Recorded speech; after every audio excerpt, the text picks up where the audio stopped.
another glass of bubbly video, and this time we are going to Japan. Does that sound good? That sounds brilliant. It sounds brilliant.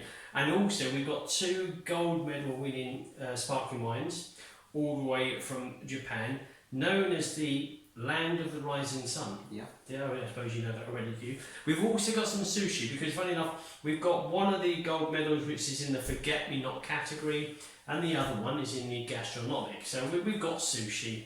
Sushi, although looking at sushi, people think it comes from Japan. There's a big debate on sushi. Although it's a traditional Japanese dish, it's split between, did it originate from China or Japan? So we don't know, and we're not going to have an argument on that. But for today, it's Japanese dish, and we have, what else we've got here? So it's an island in the Pacific Ocean for the people that want a geography lesson.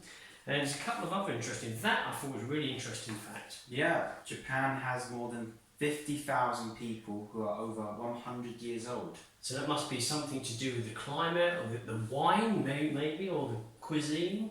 I'm not sure, but they do know how to live long lives. Yeah, they certainly do, yeah. The world's oldest company originated in Japan from 578 AD to 2006. It closed because of hard times. It operated for over 1,400 years, and it was called Kongo Kumiko Limited. It was a construction company. Not bad innings, that. Wow, that is incredible, and that really is. Amazing length of time. Japan consists of over 6,800 islands. Yeah, that I do know. Some amazing photos of Japan on Google. Wonderful, they really are. Square watermelons are grown by Japanese farmers for easier stack and store. Yeah, I like the sound of that. I can't imagine going into Tesco's and buying a square watermelon. That's odd. It'd be interesting. It'd be interesting. It would definitely be that. In Japan, around 90% of mobile phones are waterproof because youngsters use them in the shower. I bet it's because they're listening to music. It's got to be, really. It's got to be. Around 24 billion pairs of chopsticks are used in Japan each year, which is equivalent to almost 200 pairs per person yearly. There's a new business idea for anybody. Chopsticks. Chopsticks. So we're going to attack these sparkling wines from Lumiere. So on the back here, since 1885, this winery has been going. And the first label that we're going to open is the Delaware, which got a gold medal in the Forget-Me-Not category, Glass Bubbly Awards 2020. I'm looking forward to opening these wines. Yes.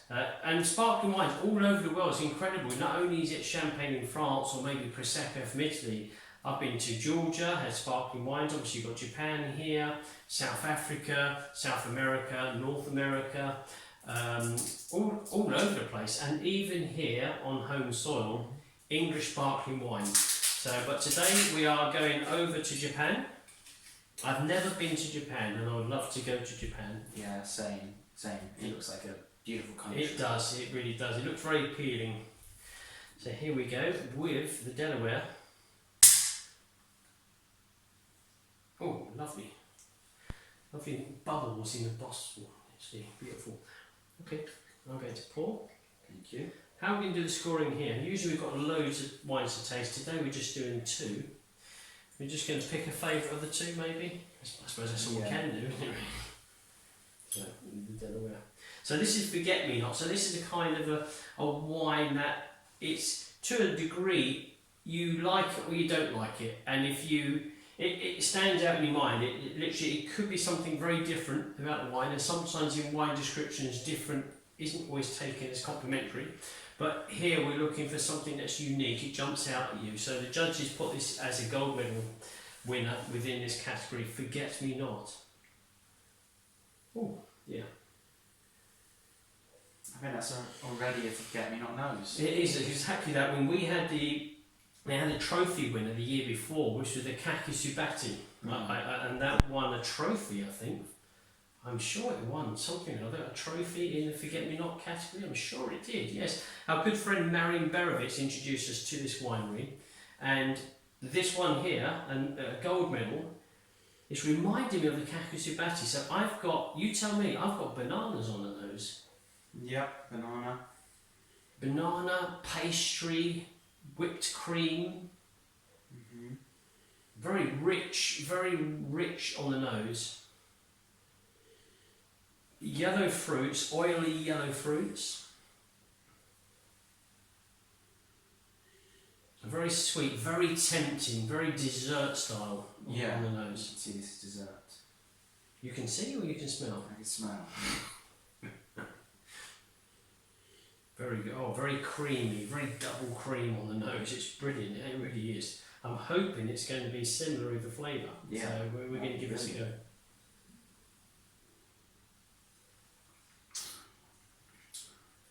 Still there, toned down somewhat.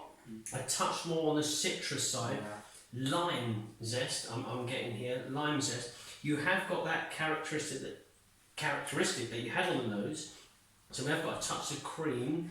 So it sort of, to me, switched the creaminess to a more citrus. Yes, yeah, acidic. So I agree. Yes, so you've got kind of the malolactic, the mallow kind of nose to it, the yeasty style.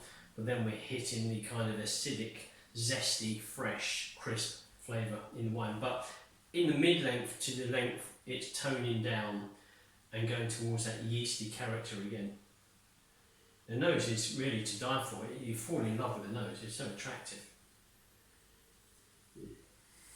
Yeah, I'm picturing sort of banana and ice cream. Banana and tell you what, banana, yeah, with kind of like, was it sorbet? So lemon sorbet. So it's kind of an icy style of an ice cream, should we say? That's exactly what it is. So you've got that silky, creamy texture from the banana, and then you've got a sharper kind of fresh, frosty flavour from the sorbet underneath. But really good. I totally get the forget-me-not. I don't think this is so much of a love or hate kind of style. This is very much, wow, that's really a different tasting experience. Really good. Gold medal, absolutely fine with that. So this was a 2017 vintage, by the way. I don't know if I mentioned that. And the rosé is a 2017. I mean, I think we're doing scoring after, but the nose is just wonderful. Brilliant, the nose. We do the sushi pairing with the rosé. Okay, let me put that in here. Do you want to try the rosé opening? Yeah. So the rosé opening, I'm just looking at the back here of the Delaware. And the only word that I recognise on here is 750ml. I can see 2017 the vintage. I can also see 11%, which I assume is the alcohol content, and a serving suggestion of 7 to 10 degrees. The rest of it, unfortunately, and I'd love to say I'll be able to read this, I could not understand anything. So, but the front of it is, bottle fermented. Yamanashi in Japan is where they're based, which I believe is north of Fuji. Lumiere sparkling. But I can't really cipher those words out, unfortunately. So this is the 2017 Rosé, which won the gold medal in the gastronomic category. Gastronomic category of last probably award. Let's give this a shot. Delicate pink blossom, Pink blossom. Soft fruit edge to it. I'm trying to think, what is that? Kind of like a peach, but a sweet peach, maybe dried peach slices. Apricot, very ripe apricot. Yeah, really ripe. But it's delicate, isn't it? It's Yeah, not very strong. It's faint and subtle. It's quite very delicate. I think it's a word I'd want to give it.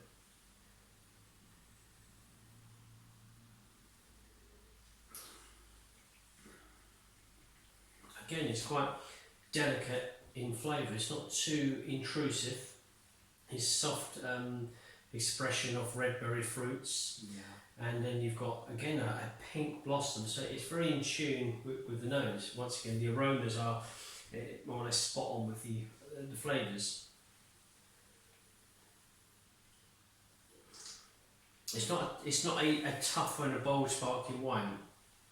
So this is going to go with quite a delicate food, and trying to work out what it would go with. Not something with too much of a heavy sauce, because you're just going to lose the wine. So, and just trying to picture what this could go. Maybe with something like a boiled fish dish, possibly some of the sushi. We do sushi, prepare sushi at home. So something that's not too either spicy. I know usually rosés can go very well with curry and spicy dishes, Thai dishes. But I think this one is wonderfully delicate, and it's probably with very fine gastronomic foods, but not too heavy, not too spicy. Fish is coming out to me, white fish. Okay. Yourself? You coming out with a pairing? I'm not. I don't think I'll be able to do that quite yet. But it is definitely lovely on the pink floral, pink blossom. Yeah, I agree. The pink blossom, the floral coming out, maybe like rose petals, things like that. It's a wine that is very relaxed and very calm. I feel very calm actually drinking this, just to relax to. So it's a classic and elegant style wine, very fine, delicate, very nice. And you know, I thought this is going to win. When I smelt this wine, I thought, wow, this is perfect. But when you come over here, two very different wines, but this one's wonderful as well. It really is. I really like this wine. Just to sit down and relax to. Don't necessarily need to have any food with it, but it can certainly, be added to the table if you're eating food. But wow. What do you think would go well with a dessert? Would it go well with a dessert? Depends on the dessert. Maybe something like a fresh fruit dessert. It could go with like freshly cut strawberries, probably with a touch of cream. Could go with that, Oliver. Very true. Not too much cream, mind you, just a little bit. This would go well with, but not a main course. More of an appetizer. I think it would go with. But this could be lovely for a summer's day in the garden as well. It's very fresh and very clear. I'm quite blown away with this wine. What about scoring? Which one do you think out of 10? So if you have to give a point score out of 10 on this one and a point score out of 10, what would you give for these two? I think they're both solid 8s for me. Both 8s, yeah, I agree. I was going to say 8 for this and about a 9 for this one. And what about the take-home factor? I'm going to go for this one for the aroma, banana, sort of cream. So you're the dead aware? Yeah, I'm done. And I'm going to be the rosé. I would take this back all day long, just to. But if I'm enjoying it on my own, I think I just need a little bit of time to relax and just sit down with this one and chill out. Where this is a little bit bolder in character, it's more expressive, isn't it? You certainly want to share that round and get everybody's opinion on it. You know, they'd be saying, "Wow, and this is incredible." And some people will be searching for what those aromas are. It's not always easy, but very good. Very smart. I'm very happy that our judges gave them 2 goals. These 2017 vintages. Yeah. I tell you what we nearly forgot to do was to just give the rosé a pairing with the sushi that we prepared. So I've got 2 vegetarian ones here, which has just got a bit of cheese and cucumber, and then I've got some with tuna. So let's just try that, just to finish things off. Let me pour a bit more into here. I'm just going to try some with the cheese and the cucumber.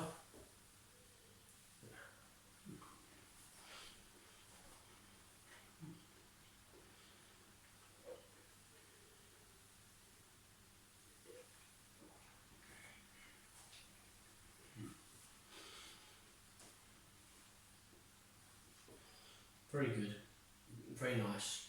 A silkiness from the sushi.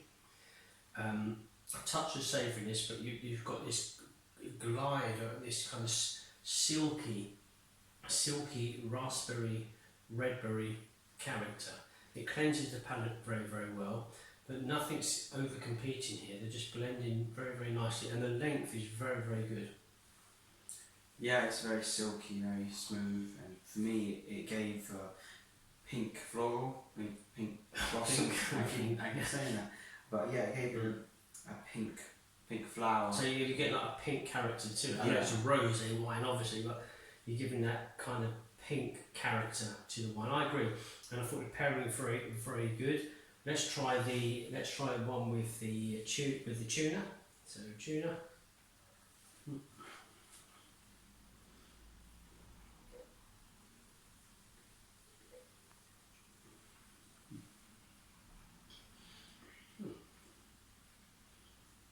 Once again, very good.